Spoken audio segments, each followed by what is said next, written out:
Neuralink wheels out a monkey with a brain chip to get new human recruits. You're muted, Ben.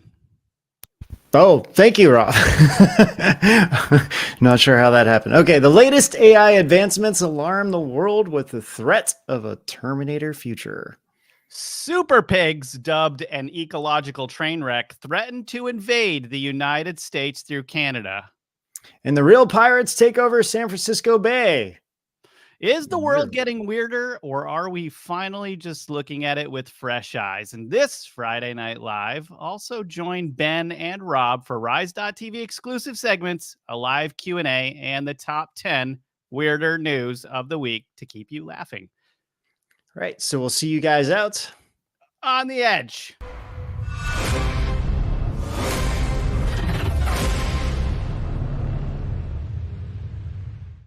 And if you're listening to our Edge of Wonder podcast on Spotify, Apple Podcasts, or elsewhere, please give us a 5-star rating and review to help us reach more people. And remember to like, follow, and subscribe on YouTube, Rumble, Ganjing World, Twitter, and Facebook. Ben, how you doing? Pretty good. How are you doing, Rob? Good. You're looking fresh today, like dew on a warm winter's day. I don't know what I'm trying to say. I don't know what you're trying to say either, but it's all good. I'm having issues with this camera, though. I don't know. See that lightsaber behind you is usually blue, and now it's green. Well, I can change colors, so yeah, I decided like Christmas colors. So anyway, we've got a few cool things to look at here. How to survive in the water. I think Lindsay's going to bring this up. Check this out. This is funny. What if you go in with your clothes on? First thing, shoes off, get those pants off immediately and relax when you do it. Big breath. He's drowning. What does that took him forever to get his pants off.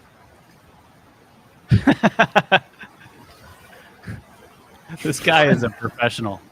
Now, what do I do with these? Check this out. This will become my life jacket. Tie the legs together in a knot.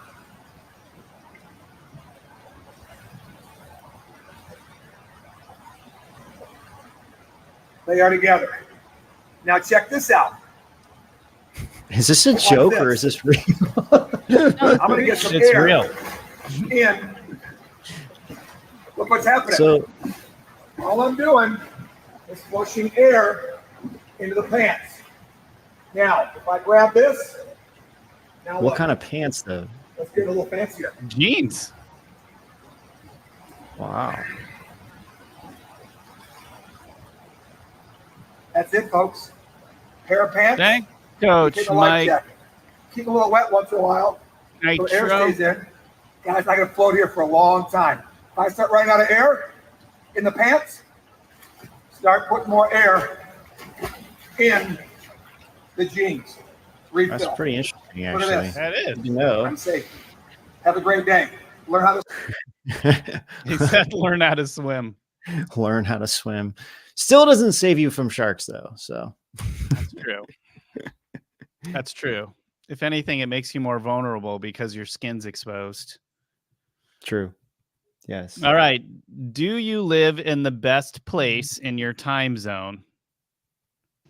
Do you live on the wrong side of your time zone? There's a fascinating study that shows differences in your sleep, overall health, and productivity depending on where you live in the United States. Why does it make a difference where you live? Well, follow me for a second. Let's take the Eastern time zone, for example. Everybody in the Eastern time zone is experiencing the same time. However, because the Earth is round, because the Earth is round, people that live on the eastern part of the time zone are actually going to have sunset earlier than people at the western time. So for example, if you live in Greenville, North Carolina, which is my hometown, sunset tonight is at 5:01 p.m. But if you live in Chattanooga, Tennessee, which is still in the eastern time zone, but it's the western part of the eastern time zone, sunset tonight is at 5:35 p.m. So what does that later sunset end up meaning for you when it comes to your sleep, your health, your productivity? Well, the authors of this paper decided to take a look. What did they find regarding bedtime? This is so freaking cool. So the lighter areas are the earlier bedtimes, darker is later bedtimes.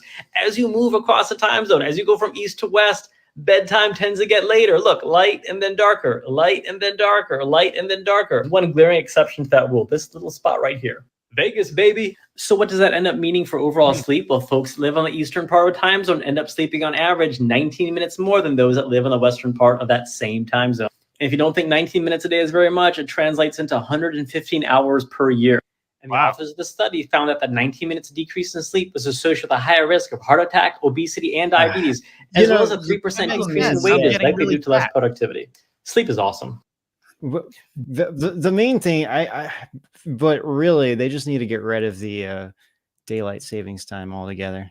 I still think they should just throw out Ohio. Like Ohio, or that too. Yeah, I mean, it drives me crazy now that, especially in the like in Ohio in the winter, it would start getting dark at like 4:30, and it's so. Oh yeah, the further north you go, the worse it is. Like at the top of Maine, it's absolutely ridiculous because you're higher, which means less light already, and you're as far east as you can in the United States. So right. It's like 3 when the sun's going down, like 3:30. It's totally ridiculous. Yeah, it really is. Drives me crazy. So anyway, I still would rather stay up 19 minutes and risk that than go to bed 19 minutes earlier every day. Yeah, not that cool. All right, this is weird. The World Economic Forum, they were promoting some toy as an emotional model, and it's AI, and it reacts to how you treat it. Look at this. This is scary. Mothman fits in the palm of your hand. Its AI has an emotional model, meaning it reacts to the way it's treated, just like a real pet. Mothman is among the winners of the Smart Toy Awards. Wait, this is from the World Economic Forum? AI to create an interactive play experience. Well, I don't think the World Economic Forum makes anything, so it's promoting this thing because it's promoting Klaus Schwab's fourth industrial revolution. Yeah, speaking. So it's like, why have a real pet when you can have an AI pet that reacts to the way you treat it? Thanks, Klaus. That's so crazy. Yeah. Why would you do that when you can? Well, I guess it doesn't poop and you don't have to feed it, so there's some benefits, but it will destroy you. Yeah. Well, all right.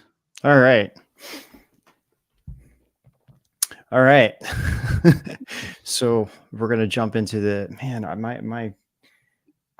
my camera is like it keeps turning like really orange. I don't know what's going on. No, you're the Easter Bunny today, Ben. It's cool. I guess Long holiday. If you guys liked that AI topic, we're gonna get into that a little bit later too. Yeah, we definitely will. Yes. Next on our list, though, we have the population of hard to eradicate super pigs in Canada is threatening to invade the U.S. It's really not nice to call Canadians pigs for trying to enter the U.S. Oh, they're actual pigs. Never mind. So bloating population of hard to eradicate super pigs in Canada is threatening to spill south of the border in northern states like Minnesota, South Dakota, and Montana. So these pigs are like kind of like they're feral pigs, but see that one on the bottom with a really long snout? That looks a lot more like a boar. So I'm thinking these wild pigs, they're like boars or a cross between these pigs and the boars. And like, that's weird because we already have a massive boar problem in the South. Like hunters go out every year just to take care of these things. They're like shooting them from helicopters. They go and they destroy all kinds of homes in the South and barns and all kinds of stuff. So what are Canadians doing with wild boars? I thought those things were only down in the South, really. That's weird. Yeah, I know. It's so I guess what makes these things so crazy is that they can reproduce really quickly. A sow can have 6 piglets in a litter and raise 2 litters in a year. So that's a lot. Yeah, 65%, that means this. Go ahead, Ben. Tell them. Well, that means 65% or more of a wild pig population could be killed every year, and it would still increase. So that's insane. 65% of the population could be killed off, and it would make no difference. Well, I'm sure it would make a little bit of a difference. It's just like how do you kill that many pigs in a year? Like that's out of control. Like in a minute, these things are going to become like New York City rats where you just can't get rid of them. Right? Where are they coming in from? Do we know what state they're coming? Down from? Well, they're going into Minnesota, North Dakota, Montana, and then they are from Canada. So it's just super weird. All right. As long as they stay away from the east, I guess we're fine. Yeah. Just kidding. Yeah. And they're actually saying hunting makes the problem worse. The success rate for hunters is only about 2% to 2 to 3%. And several states have banned hunting because it makes the pigs more weary and nocturnal. Together, it's like they're getting harder to track down and eradicate because of that. So instead of during the day, they'll just go out at night. So was this article written by Canadians? That does sounds like that doesn't make any sense. Like, so there's no answer to this problem. Let's just be nice to the pigs that are destroying everything. Yeah, I guess they wouldn't have any kind of like natural predator to hunt them like wolves or anything else. So that's just, it makes you wonder where this came from. And if this is like a man-made thing, like these super pigs, like what, out of just nowhere, these pigs, they had to come from somewhere. Either they were let loose or got loose or something happened here, or were they bred specifically for these purposes?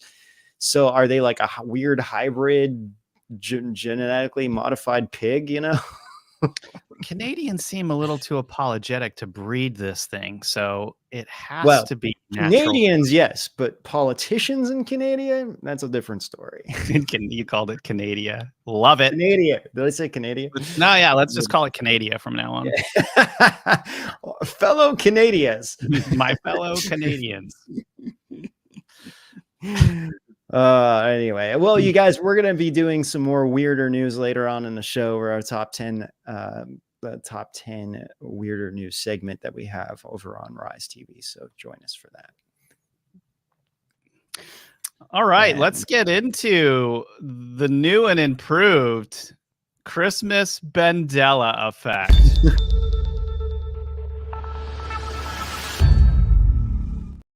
So all right. So Rob, I don't know if you've heard of this or not. I swear I've only encountered this. I just thought it was a meme. I didn't know it was actually a real thing, but upside down Christmas trees in homes, real or fake? You're like, what? Never heard of that before in my life. I have never heard of this either. This is actually a real thing. So typically we have like normal facing Christmas trees, but there's literally a Christmas tree that is upside down. It's Lindsay, you can scroll down and you can actually see these photos. That's just like okay. This is a real thing. They are hung from the ceiling with the star or the tree topper facing the floor. Like, this is totally insane, but this is truly a real thing. And then I started thinking, like, is this I'm in a Dr. Seuss movie? Yeah, I know. And I'm like, is this just like something that just happened within the last couple years? So I looked it up. Believe it or not, this dates all the way back to the 7th century. Monk Boniface, Benedict monk Boniface, Saint Boniface, the 8th century English monk. He's the one who created this, and you can literally buy this stuff on Amazon, on like every shopping place. I think Target even has it. And it really wasn't until the 12th century that people started decorating their homes with an upside down Christmas tree, which I didn't even know it started yesterday, let alone like hundreds of years ago. So, all right. Can we ask everybody in our chat here on Rise TV, have you guys ever heard of an upside down Christmas tree? Because I have not. I can't. Yeah. I've never heard of this before. So some people thought that they might have hung them upside down due to space. Like if you don't have like a big home and you don't have the space for a Christmas tree, they would hang it upside down, and that would be another reason why. But and like there's this meme that was going around maybe a year or so ago where it has an upside down tree and it looks like it's coming out of a portal. And I just thought that was it. I was like, oh, that's kind of clever. You know, this tree's coming upside down and it looks like it's coming out of a portal. Well, lo and behold, this is actually a thing, putting Christmas trees upside down. So like, generally speaking, I have to say, this is absolutely moronical, because if you don't have space in your house, you buy a smaller tree. You buy a mini tree. You don't hang the tree from your rafters or upside down. That's not the solution to that problem. I completely agree. I don't know. And I've heard no one here has said yes. One person said yes. Well, there's like a 30-second delay, so we have to kind of wait about it. But so fast forward to the 19th century, and the tradition changed. People would hang their Christmas trees in their homes. Yeah. So this is like, I used to use like chandeliers or hooks, but I'm like, this doesn't make any sense to me. Why the heck would you do this? It's so much trouble and so much work. I don't know. It's an enormous amount of work, like way more work to hang one upside down than it is to put and one then upside. How would you put all the stuff on the tree? I guess you buy the tree where everything's automatically on it and you just hang it up. But I've never been to a house that ever has this. I don't know. I don't remember anyone. You know what? I bet if we look into it more, that the tradition started in Ohio. I'm just putting it out there. Or Canada. Ohio should just go up there with Canada. It just doesn't really make sense. Just kidding. We're Ohioans. hearing that some people do it to keep it away from their cats. What? Well, okay, here's one thing though. I can see that, but still. I did a little bonfire outside the other day. Here's another reason this is stupid. I did a bonfire outside the other day. I was just burning stuff in my backyard because there was too many like loose branches and different things that were on the ground. If you put pine in a fire, dude, that is the fastest way to start a house fire, is like the Christmas tree pines. That's Those crazy. things go up like fuel. It's crazy. Crazy. Yeah, you put that on your ceiling, and if the fire starts from those lights, it's all over real fast. No chance for extinguishing that. Anyway, yeah, Lindsay's got a good question here. Do you put the presents on the ceiling? That's what I was wondering. Like, what do you do? It's just so weird. I just can't even imagine walking into a home and like seeing an upside down Christmas tree. I would just be like, what is this? I don't know. I never heard of this. And then I just was shocked to find like every store sells them. And so anyway, very strange. That's for sure. All right. We're going to show a trailer, and when we get back, we're going to have our metaphysical minute coming in to this. So a heart patient, another dimension, and rap sensation Kid Cudi combine in a miraculous story. An unseen helping hand alerts a woman right before a dangerous near-death experience. Unexplainable winter survival stories see more than one woman frozen solid and then return from the edge of the grave. An eating disorder recovery, a near-death experience, and an impossible sign from heaven change a skeptic's heart. Miracles, amazing supernatural events, astonishing brushes with death. They were said to be just stories. But these real-life experiences prove there's more to this world than meets the eye. Want to feel hope and Christmas cheer? Join Edge of Wonder for Christmas miracles and near-death experiences.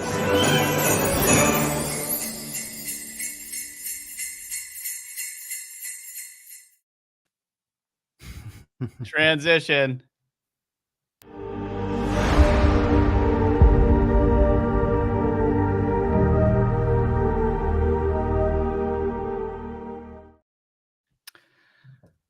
Well, hey, everybody.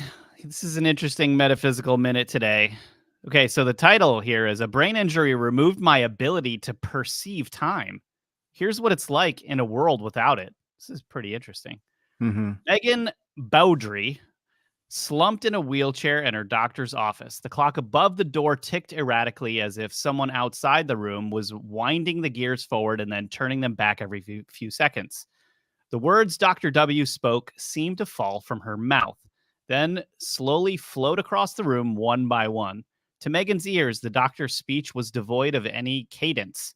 Unable to hear the pauses that indicated the ends of her sentences, Megan kept interrupting her. A month before this doctor's appointment, lupus, the chronic autoimmune disease Megan had lived with for the past 4 years, had spiraled out of control. In rare cases like Megan's, lupus can cause severe brain inflammation. She'd first realized she was seriously ill when she stood up after teaching a violin lesson and forgot how to walk. Her legs didn't work. They simply refused to lift from the floor. Megan forgot her favorite color was red, if she even liked yogurt, childhood days telling ghost stories around a campfire with her family, and leaving for college.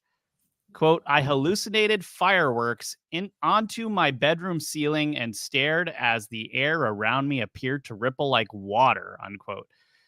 She repeated himself. She repeated herself over and over. Sorry, we just made a little mistake here. That's why I'm laughing. She repeated herself over and over when she remembered how to talk because her short-term memory was messed up. The scariest part was that she had trained as a professional musician, but now that she couldn't mark time, she might not ever be able to play the violin again. Being unaware of the passage of time felt like being trapped in a single chaotic moment that never ends. I had no way of knowing how long I'd been sick for, when my caretakers would bring me dinner, or how long my recovery might take. Without a sense of time, seconds stretched indefinitely into the future. When I asked my caretakers for food or coffee, they seemed to disappear for hours before they returned. This is really bizarre. Scientists have been finding that not just one area in the brain is associated with tracking time. There are several trillion temporal processing units in our brains, and the brain is less localized than we once thought. One doctor said that is a specific piece of information, i.e. your grandmother's face, does not reside in a precise location in the brain, but may involve tens of thousands of different small processing sites throughout the brain stem and cortex. Gradually, Megan learned, or she had to relearn, to play a viola again and used a metronome to help her keep time. Interestingly, using a metronome has been found to help brain trauma patients recover their sense of timing. Yeah. So, wow, that's interesting about a metronome. But well, also, like the brain fog that she had from her brain, like swelling or whatever. I mean, imagine sitting there for a couple of minutes and you actually perceive hours going by before, like you ask for coffee. Literally, hours go by before you get it. That's weird. And like drugs and psychedelics will also change your whole perception of time too. That is true. Yeah, that's true. I mean, it will. And like if people describe having like a bad trip or whatever, it's like every second it feels like Also, hours. Ben, have you ever had like a hypnagogic experience? Like when you're dropped down into like the theta wave length and you like have a vision, or it's like so it's right before you're asleep fully. You're in that like Yeah. in between Yeah. space. Yeah. I feel like if you have an experience in that split second, it almost feels like it was really long and a lot of information came in. You ever have that experience? Yeah, I have actually. And dreams are the same way. I mean, really, it's like it's like our dream space is Yeah. faster than our time here. Like you could literally have this whole dream and all these things happen and only like 5 minutes went by, So that's also really interesting to note. And of course, like meditation, like you were saying as well, it can also, yeah, change your perception of time if you're just in that. It's like when you're in that state where you're just in a very blissful state, it's like time can just go by really quickly, or it just seems like it's going by really quickly. It can also seem like it's taking forever too, but Yeah. yeah, it's kind of all of that definitely is Well, hey, real. So you guys, we just showed our trailer to basically show you some of our holiday content on miracles. And happy holidays to the Rise.tv family this year and always. We're so thankful for you guys for joining us here in the live chat and for helping us create such a positive environment and for making it possible to reach people with our content. And that's why we actually have a bunch of exciting things going on right now. So first, we have a limited time holiday sale starting today, Black Friday 2023. You can get 25% off a yearly subscription, which comes out to just $7 a month, if you can believe that. So this is a huge deal. There's a brand new series of episodes coming out every Thursday between now and New Year's Day. Yesterday's episode was about Christmas miracles and near-death experiences. A lot of people loved that. You definitely got to check that out. Others will be on unexplained events, real-life Santa stories, divine inspiration, dumb criminals, and more Christmas miracles. Yeah. We have new updates. Go ahead, Ben. Sorry. Well, I was going to say we have a few different near-death experience episodes coming out, and we had some like kind of more darker ones for Halloween. And so these are really refreshing and great and uplifting and really inspiring. And, we were really happy about these. So, yeah. So, yeah. And just as a heads up, you guys, we have a new updated Rise.tv branding that's coming out. We're rolling that out right now. So check out our updated logo designs, which you'll start seeing in different places. We've also got a Rise.tv app where you can now create a watch list, save your favorite videos, and have a better live chat experience. And as always, you can hop on the live chat on Rise.tv, but now you have an excuse to wish your Rise friends a happy holiday while you're watching our holiday series. And you guys, we couldn't do this without your support. So when you support our mission with a Rise.tv subscription, we can reach a lot more people. So we're so thankful for all of you guys now and all year long. Yeah. Thank you guys. All right. Yeah, really. We couldn't do it without your guys' support. And thank you for being with us all these years. Actually, it's crazy. So it is. It's awesome. All right. Well, we're going to move into this really bizarre story going on of Elon Musk's brain implant startup, Neuralink. They had a show and tell, and a monkey showed up. So this event featured a demonstration of a monkey operating a virtual keyboard as the firm showcased its technology. Oh, this isn't the monkey, Lindsay. That's Elon. What are you trying to say here? Oh, sorry, my bad. You might want to scroll down there. Quote, developing brain-computer interfaces is an interdisciplinary challenge. The careers page reads, we're looking to hire a wide range of people with diverse engineering, scientific, and operations expertise. So this is really interesting. This whole thing is a recruitment drive, right? So the job openings require no prior experience in neuroscience, according to Neuralink, as the company will teach you everything you need to know. Quote, a lot of time people think that they couldn't really work at Neuralink because they don't know anything about biology or how the brain works. Musk said during the event on Wednesday, the thing we really want to emphasize here is that you don't need to, because when you break down the skills that are needed to make Neuralink work, it's actually many of the same skills that are required to make a smartwatch or a modern phone work. So they're basically saying that this whole thing is going to be compartmentalized the same way that like iPhones are compartmentalized into all these different departments that do different things. Now, the San Francisco-based Neuralink, which was co-founded by Musk in 2016, aims to build the first neural implant that will let you control a computer or mobile device anywhere you go, according to its website. Yeah, it's crazy. We get any photos of this monkey? I kind of want to see a monkey with a chip in its head. Yeah, well, yeah. Is there? I don't know. Okay. She's looking for it. Okay. I mean, I it's the closest thing they can use with humans, right? I guess they can't experiment with humans in this regard, but I mean, I can see why you would want to do this, but yeah, especially if you have some kind of like neurological disorder, or you can't function right, or you had some kind of accident, or you're born a certain way where you've lost like certain motor functions in your body. So is that Elon Musk in his room looking out the window on his computer, or is that a monkey? That is a monkey. Yeah. But what is really, I mean, with all this AI stuff and everything else, this is where it just gets really scary. I mean, what if these things can get hijacked, these chips in your body? And that's, I think, the biggest concern that people have with all of this. So what are the risks? So yeah, this has been a major aspect to this. It's like, is it safe? It's actually kind of funny that that there's a monkey with Neuralink in its head, and monkeys are often referred to as the missing link. So it's sort of like, because like of the evolution theory. So it's like neuro missing link in his head. That's funny.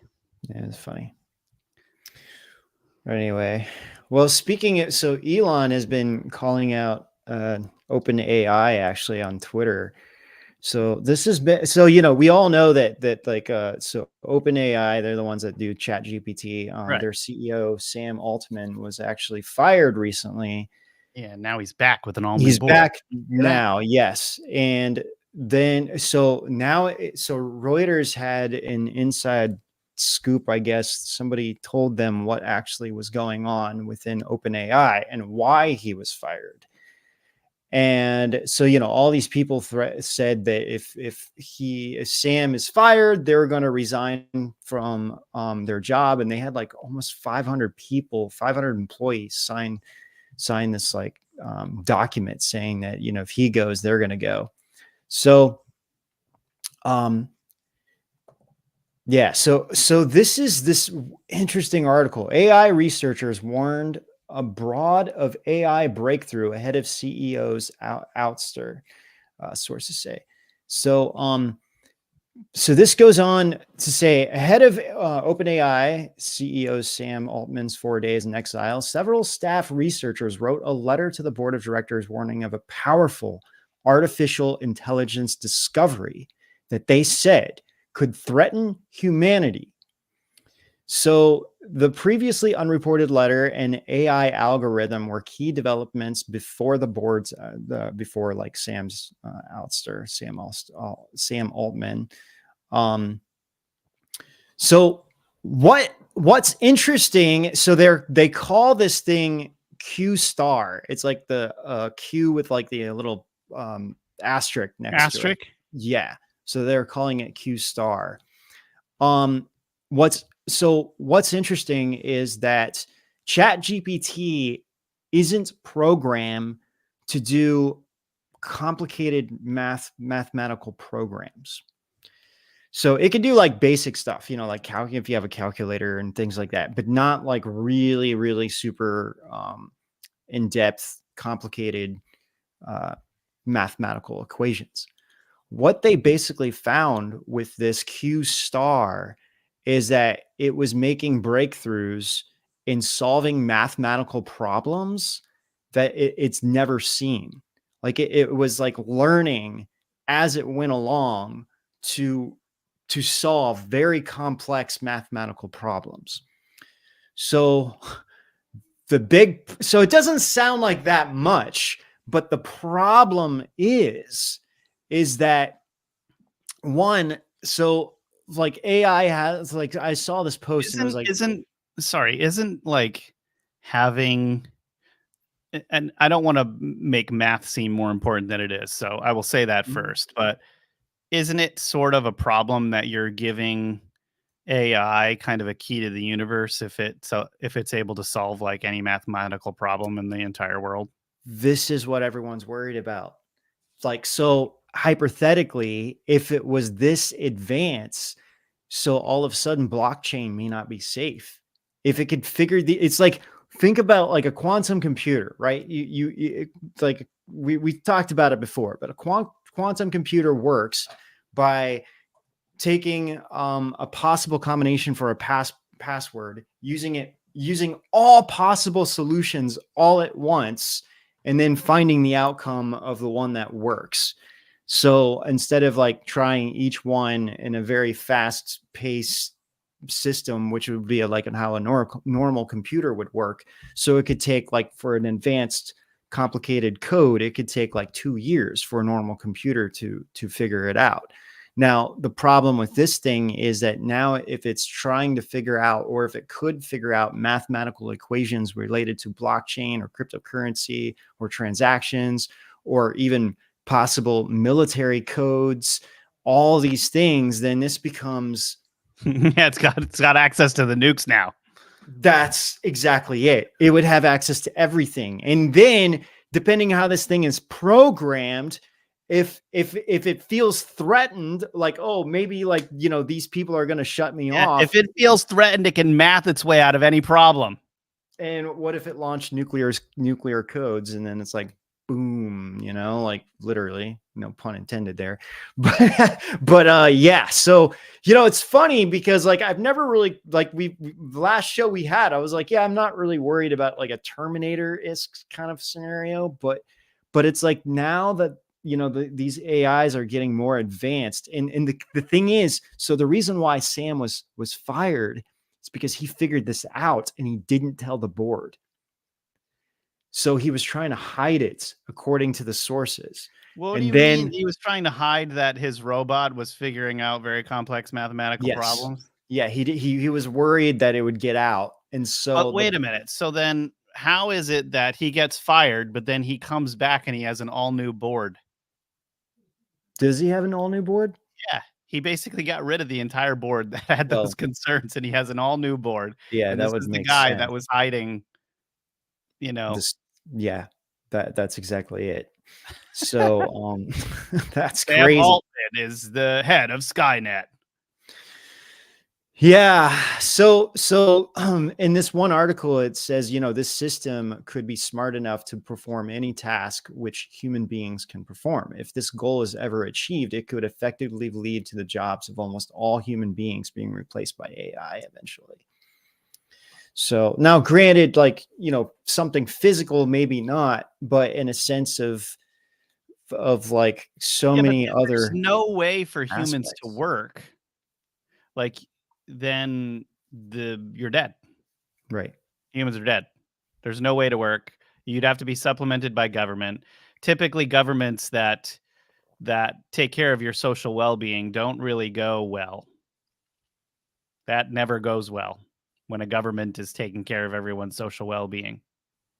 Yeah. Shouldn't mix those things. Yeah. So I don't think this is gonna. I don't think this is gonna get that much further. Hopefully, it won't. I mean, if it does, we're dead. Yeah. Almost.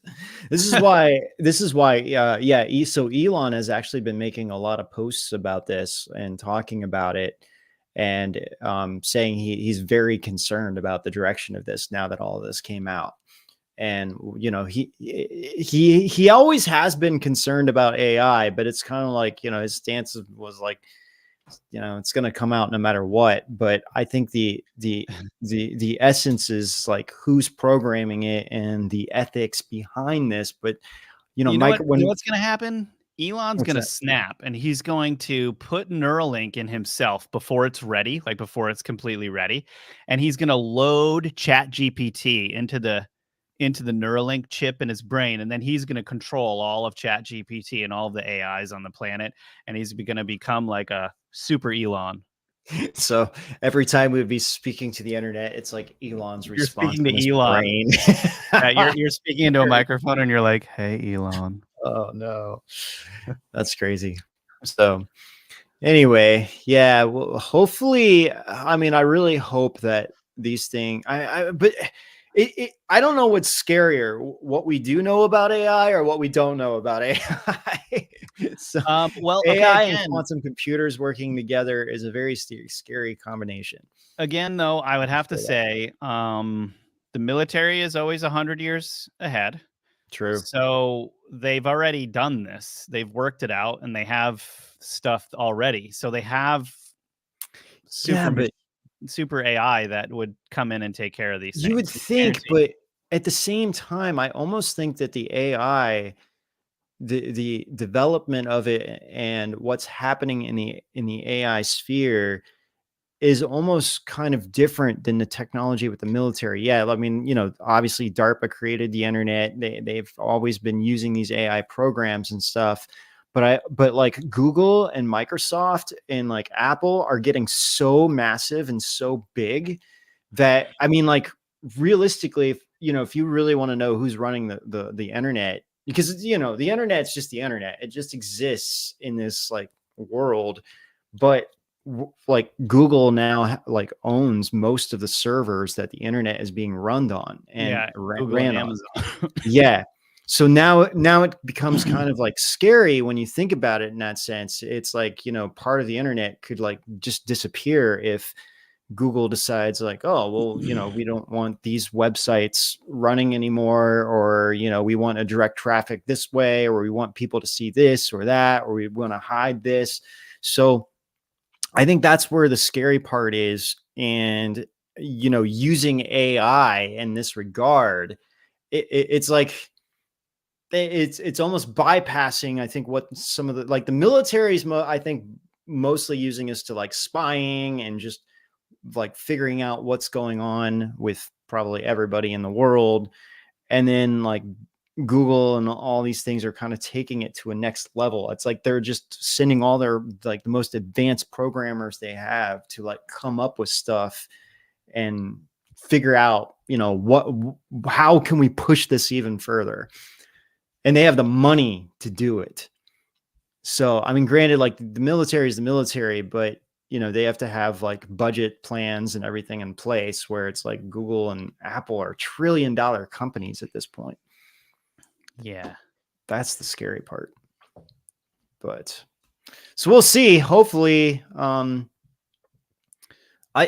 mean, granted, kind of like taking a step back, like we always say, like, I believe God is in control of all this stuff. And so I don't believe it would get so out of hand where AI would completely take over and destroy the human race. Like, I just don't see that happening. So it's a stretch. Yeah. I mean, of course, I'm saying that with full knowledge that, those are famous last words, people denying that could happen. Of course it could happen. I just think that there's another plan here. Yeah, I think there's another plan alongside all of this that I just don't think it's going to get that much further because of that. Mm-hmm. But, speaking of all of those tech companies and stuff, Ben, did you hear that the heads of every tech company that all those people that had dinner with Xi Jinping, the next day they pulled all their ads from Elon Musk's X. Yeah. And they all somehow magically continued, though, to support TikTok, which is CCP owned. Facebook, I think. Yeah, well, Yeah. it's Facebook, right? Facebook, yeah, and Instagram, but yeah, they all pulled from X, formerly known as Twitter. But yeah. I mean, it just shows like how much influence China is still having over, especially American companies. Is this a CBS News ad? Just wondering. I think. Wait, you just disappeared. I made Rob disappear instead of my issue with the ad. I'm sorry. Right. It was just CBS was their AI was just taking over for a second. But I mean, you would think that someone would also develop some kind of AI system that would be very beneficial to humanity and good. And maybe those two AI systems could I just think every go at it. single politician that is trying to support Xi Jinping right now, you are courting death. Like we're talking seriously. about the CCP. These are really bad guys in history. Even our politicians, a lot of our politicians are clear that these guys are dangerous. And all of you corporations are just trying to prop up the CCP. Like the CCP that's responsible for well over 100 million deaths. The CCP where like hundreds of millions of people's lives are in danger right now every day, and many of them dying right now because of how they handled the COVID situation, and you're propping them up. Like these corporate heads are really, really, really just like they're so smart, they're stupid. These are like very unintelligent people if they're doing that. Well, I think the main thing is like they're only looking at dollar signs and What dollar signs? The what they want. CCP's funds are gone. Well, They're I gone. mean, or it could be like blackmail, Is it bribery. blackmail? I mean, there Yeah. could be a lot of the stuff involved, I mean, because but yeah, it's true. Like the CCP is like crumbling and they're losing money, but all these tech companies are still getting everything's produced inside China. So granted, they're trying, Apple's like now trying to, I mean, they said that like a year, like what, 6 months ago, but I mean, I haven't seen any update to this day about it. I almost think they said this and we're just like, well, let it blow over for a few months and people will forget about it and we'll just go right back to going with China. Do you know what's so crazy? Like today, you know how they call Xi Jinping Winnie the Pooh? Mm-hmm. Everybody call like that's what you 'Cause call he looks like Xi Winnie the Pooh. Jinping if you want to make fun of him, right? Mm-hmm. I saw this new series on Peacock that they just released, and it was called Winnie the Pooh, and it was a horror movie. Horror movie. Yeah. Winnie the Pooh is like an it character, like a terrifying, murderous, like horror. Yeah. Like You know why they character. were able to do that? So Why? Winnie the Pooh's copyright from the original Blood Winnie and the Pooh. Honey? Yeah, Blood and Honey. So the original Winnie the Pooh copyright expired. So Winnie the Pooh, the original Winnie the Pooh, not the character we kind of know. The original one was drawn a little bit differently, and that's now in public domain. Anybody can use that now. The only thing, because it came out in 1922, I think it was. Look at the wait. Go to the summary of the show. Go back there. Oh man. You gotta read this. I was just okay. After Christopher Robin abandons them for college, Pooh and Piglet embark on a bloody rampage as they search for a new source of food. So it's crazy. Ridiculous. It's insane. It's really ridiculous. Yeah. So yeah, that's why they were able to do that. And they actually were making the movie before the copyright even expired. So they can like put it out as soon as the copyright expired. That's like seriously like, yeah. ballsy. So I looked in. So this is why Disney is freaking out, because the original Steamboat Willie, the copyright's going to expire next year. And they can't do anything about that. You they can't repurchase it. they are fighting tooth and nail. Now, it's only the Steamboat Willie, the original concept of Mickey Mouse, so you can't use the current version of Mickey Mouse. They're probably freaking out too, though, because anyone can make like lewd cartoons because they did. No, they don't care about that. What they care about is merchandise. They don't want anyone making money off this stuff. I can see that. So because now all of a sudden these tourist shops that have nothing to do with Disney can all of a sudden put Mickey Mouse everywhere on they can just be like, hey, I'm going to order, thousands of mugs from China with this Mickey Mouse logo on it. And now I can sell it without worrying about like getting fined or anything else. So that's what they're most concerned about. But the difference is like, you wouldn't be able to create a show that's similar to what Mickey Mouse is. You would have to do it. So it's like very different. That's why they made Winnie the Pooh a killer, because no one's going to associate it with the original Winnie the Pooh. So anyway, all right, well, off topic, but this is kind of back to the corporate, all these corporations, right? A lot of them, the heads of these corporations are in Silicon Valley. Silicon Valley is right near San Francisco, as you know, right? Yeah. Now, I don't know if you knew this, Ben, but crime in San Francisco is so bad now that there are actual pirates in the Bay. That I like. Normally I wouldn't believe it, but because of San Francisco, dude, San Francisco is like worse than Portland, I've heard. It's like, San Francisco is the source of Portland's insanity. Yeah. Mm-hmm. Yeah, there he is. One of the pirates in San Francisco right there. Just kidding. So what they're doing, Ben, is they're actually like stealing boats. So these homeless people are stealing these boats and then going out into the water, parking them in different places, living on them. I mean, it's really weird. So these are just like criminals, basically. Yeah, this is actually really funny. So the reality is anything but romantic. The so-called pirates are nothing like the real Oakland Raiders, as one newspaper headline put it. These people are just common criminals living on illegal anchor-off vessels, committing robberies within the San Francisco Bay.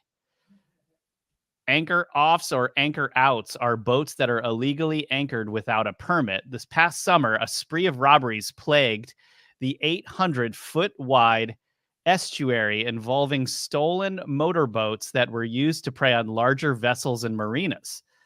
There is a criminal element that shows up that's not just living on these boats anchored out, Mr. DeLapp told the Epoch Times. They get really aggressive, going out at night into marinas and stealing equipment off boats, stealing boats out of the marinas. So for a couple of months, boats were being stolen every day and brought over to a homeless encampment. And the problem is that the whole defund the police aspect of it, so I mean, boats are very expensive and there's probably a lot less police monitoring that whole area, because you have the police and the Coast Guard that should be looking into these things, but they also probably unfortunately probably like, they're so overworked and underpaid at this point, and probably I actually know for a fact that a lot of police officers in San Francisco have moved to other areas or completely retired. So there's a lot less police force than there was, prior to like all this stuff that was going on and prior to COVID and everything else. So it's just like one of those things where they're probably like, sorry, there's not much we can do about this. It's like, tell your politicians to start making changes. I mean, when are they going to wake up? It stems from. Yeah, when are they going to wake up and actually do? I mean, look at that whole state is just, it's like the worst state in the entire country in terms of this stuff. You've got Gavin Newsom in there governing, and then like every politician in there is just like going along with this whole thing, and it's creating a massive issue. Like, I mean, I wouldn't even imagine like how many people, like think about how expensive the real estate is over there. We have some of the most wealthy people in the entire country living in that area. Like how much longer are they going to take this before they can't anymore. Right. You know? Yeah. Mm-hmm. I mean, I don't know what's going to happen, but they can't. They couldn't. I mean, you can't endure that for this long. You know? No, you can't. You can't at all. Nope. I don't know either. I mean, and like with San Francisco in particular, you have Whole Foods shut their doors because they were having so much problems of Target's gone from there, right? Target. I think, and like I know They closed. Walmart, Target, and Whole Foods specifically closed down. I don't know like how many Targets closed, but all these stores were having issues because they were having so much product being stolen, and everybody was coming in taking you can't do things, anything about it. and there was just like based on the laws in San Francisco, there was like, yeah, shoplifting was not really getting it's like, again, you have less police. They're focusing on like the really big stuff, so therefore it's like these stores were kind of left on their own to handle it, you know, and then they can't use any kind of lethal. I don't mean lethal as in like, you know, killing people over shoplifting. That's not what I mean, but they just can't use like even grabbing somebody or like using a taser or whatever. Yeah, any of it. It's all looked down upon and frowned upon, and police officers are going, they're using some kind of force on somebody. That person is suing them, and they're the ones going to not necessarily, I don't know about going to jail, but they're the ones getting fined. They're the ones going to court and being sued, and it's like, yeah, what's no the one point? wants to deal with this. Yeah. So it's just like, yeah, I feel like we're back at the wild, wild west in California again. So yeah, you're right. Good analogy. Literally as the wild, wild west. The wild homeless west. Wild homeless west. Yeah, it's like, who knows what's like really, and you know what's going on behind the scenes in San Francisco is like, I would really like to know more about that. Yeah, and you know, I don't know if you I think you might have watched this, but Elon Musk was interviewed by Joe Rogan a couple of weeks ago. Did you watch that? I saw half of it. I didn't watch the whole thing. So Elon talks about San Francisco specifically. Yes, I did see that. And he's basically just like, it's the source of the mind virus, was what he said. Yeah, that is. He called it the mind virus, and he was like, yeah, he's like, that place. He like, when I got there, it was really nice, and like he's now look at it, like you can't even do anything there. You know, it's like it's terrible. I mean, who would want to open a business in Portland or San Francisco right now? Right. You know, I mean, seriously. And it's still the prices are Rogan outrageous. looks like Hulk Hogan in that. That was during Halloween. Yeah. So that's why Joe Rogan is all dressed up. But I don't know what he was supposed to be though. Is he supposed to be Hulk Hogan? I don't know. I think it was a specific baseball player or something. I don't know. I could be wrong. Could be He-Man. Could be He-Man. He should have totally went for He-Man. He wore that to like some sports game too, and everyone thought he was like there as a disguise, so no one would recognize him. Probably a little bit of both, that and Halloween. There was a photo of him sitting in the bleachers with that wig on and everything. That's great. Like, that's hilarious. That's funny. So funny. So, all right. So one more thing before we head over to Rise.tv. So there's been a growing advancement in AI. And Bill Gates says it could lead to a 3-day work week, basically. Okay, so in the near term, the productivity gains you get from AI is very exciting, he said. It's taking away part of the drudge work.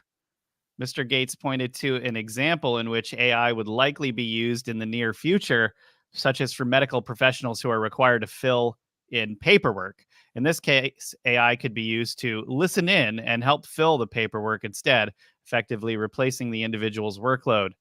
Mr. Gates did not specify exactly what the AI software would listen in on. Of course he wouldn't. That's funny. Quote, if you zoom out, the purpose of life is not just to do jobs. So if you eventually get to a society where you only have to work 3 days a week or something, that's probably okay. If the machines can make all the food and the stuff, we don't have to work as hard. Yeah. I mean, how are people going to work and make a living? I mean, this this is the future, you know. Oh, well, we'll provide these smart cities for you. You don't have to work as much. In essence, it's just a prison. Yeah, I it mean, it's is. yeah, it It's a really would socialist be. prison. It's a It, socialist prison. yeah, yeah, it would be very similar to like what's going on, like, you know, the districts and Hunger Games. Like, I just feel like this is what would end up happening, and you kind of become part of that system.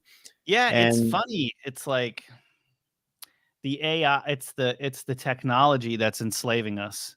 Like they it just is, took a it really completely is. different, yeah, they took a completely different route here in the West. Like in the East, they just took it over with military force. They were like, this didn't work as well as we needed it to. So let's change our strategy a little bit and have everyone adopt the items that will enslave them. Yeah, yeah. And I like, you know, a lot of people are asking, like, why are they allowing like all this stuff in San Francisco to happen and in Portland and everything? It's like they want they want these cities to crumble and fall apart, so then they can come in with the solution, which is the 15-minute cities, and say like, hey, you know, clearly this wasn't working out. Let's try a new system and have this, see if this works out. And I think this is what they would end up doing. And then already they're trying to this is something that Biden wants to pass, actually, put kill switches in cars. Oh So yeah, like yeah, it was Klaus Schwab that. Klaus Schwab, yeah, Well, okay. he well, I think Biden wants to do that. I just think Yeah, it was well, Klaus Schwab they that. are trying to make this a law, I guess you could say, that in the future cars will have a kill switch on it. So So that the dealers, government can control that too. basically the government can control it. If you're like, you know, oh wait, no, too many people on the road, you know, we're gonna like we're not, yeah, Yeah. whatever it Now is, you these know. thousands of people just can't get to work and get any money, But you don't and they'll lose have their to, jobs. because you can work less, or you can, you know, work from home and This be is getting real happy bad. and know nothing. And it's like, don't worry, you know, like, you work for the system. We'll provide you with everything you need, You but know we'll what's also funny is like cut you off at any point in time. when you talk to like people that are our parents' age, their reaction is like, "I feel so bad for our children. I'm just glad I won't be here to see it." Yeah, I know, it's weird. It's like You know, well, really morbid. I was actually thinking about this too, like the 80s. I'm like, man, you know, I can't believe the 80s is already like 40 something years ago, 40 years ago now. Yeah. But it's like in another 40, 50 years, no one will be alive when, or, you know, let's say like 50, 60 years from now, no one's going to be alive. No one will remember what it was like living before technology, before computers.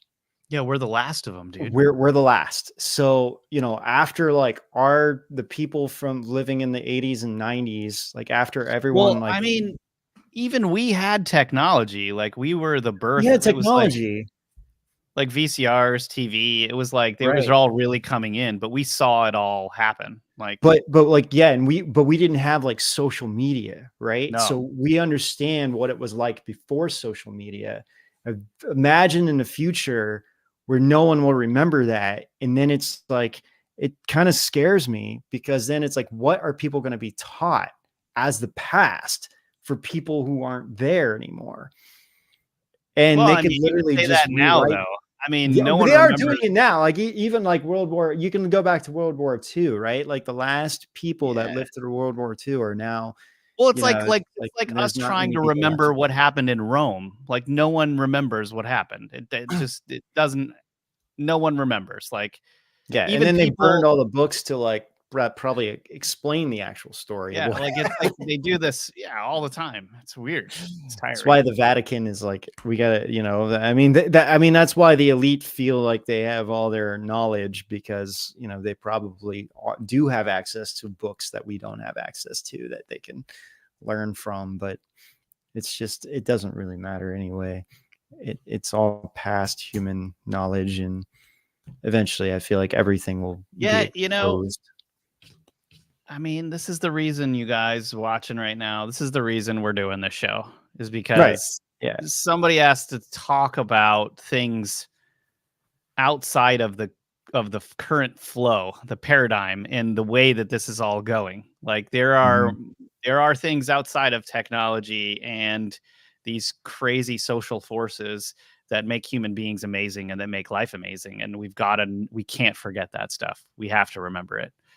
True. So yeah. So if you guys are at home and you're watching right now and you want to do something about this, please think about supporting Rise.tv and getting a subscription so that we can make more content and help. Honestly, I'm not just saying this, like our mission is to actually help human beings with this stuff, because we've got to remember the past, remember real history, talk about history, and work out some of these existential things that are a part of human life. So we're actually going to head over to Rise.tv now. And over there, we're going to have a Dig Deep Q&A. And then we're going to do the top 10 weirder news of the week, which is hilarious every week. And we've got an awesome community over here at Rise.tv. Everybody's awesome. Come chat with them. Come hang out. And yeah, Ben, thanks so much for being here. Lindsay, thank you for everything. And we'll see you guys over on Rise.tv. Sounds good. The planet is dying.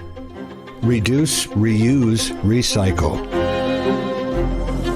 We're made to feel guilty for causing climate change.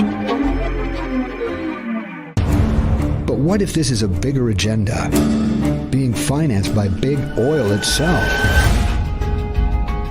In Edge of Wonder's explosive series, The Big Oil Industrial Complex, we ask, is it all a big scam? When it comes to oil, it does so much more than just provide our gas. Yet people know very little about how much oil goes into creating one of the biggest potential health threats on the planet right now: plastic.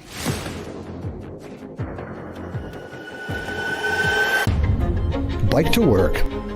Watch your carbon footprint. Don't use plastic straws. Are the companies pointing fingers really the ones responsible for the destruction? Why are there plastics in our blood? And if everyone cares so much, then why is there not more pressure on these massive companies to make changes? Who's really behind it all, and why are they doing this? Is the focus on profits, making these industries turn a blind eye to what they are really doing to our bodies?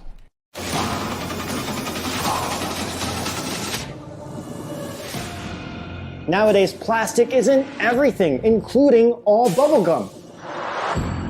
Get ready for an expose that will turn the oil industry on its head. You won't believe what we found.